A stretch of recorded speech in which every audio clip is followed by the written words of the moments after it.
123 channel ప్రేక్షక దేవుళ్లకు కొండ శ్రీనివాస్ హృదయ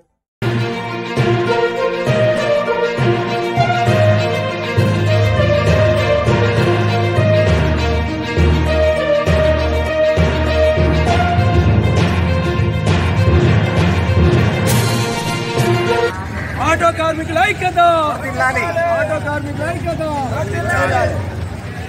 ఈరోజు ప్రైవేట్ ట్రాన్స్పోర్ట్ బిఎంఎస్ ఆధ్వర్యంలో ఓలో ఉబేర్ ర్యాపిడో అక్రమ బైకుల వలన ఉపాధి కోల్పోయిన ఆటో డ్రైవర్లకు ఈరోజు మరి గవర్నమెంట్కు తెలియపరుస్తూ మరి ఈ రోజులలో ఆటో డ్రైవర్లు ఉపాధి కోల్పోవడం వల్ల మహిళల ఉచిత బస్సు వల్ల ఓలో ఉబేర్ ర్యాపిడో వాళ్ళ ఉపాధి కోల్పోవడం జరుగుతుంది.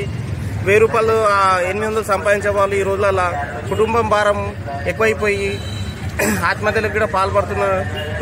మరి వాళ్లకు గవర్నమెంట్ ఉపాధి హామీ కల్పించవలసిందిగా కోరుతూ ప్రభుత్వానికి మరి ప్రభుత్వం ఏదైతే అమలు చేస్తున్నదో 12,000 సంవత్సరానికి అది ఖచ్చితంగా ఇవ్వాల్సిందిగా కోరుతున్నాం.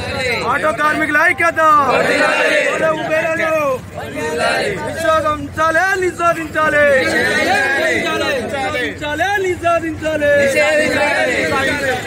కార్మికుల ఐక్యత ఆటో డ్రైవర్ల ఐక్యత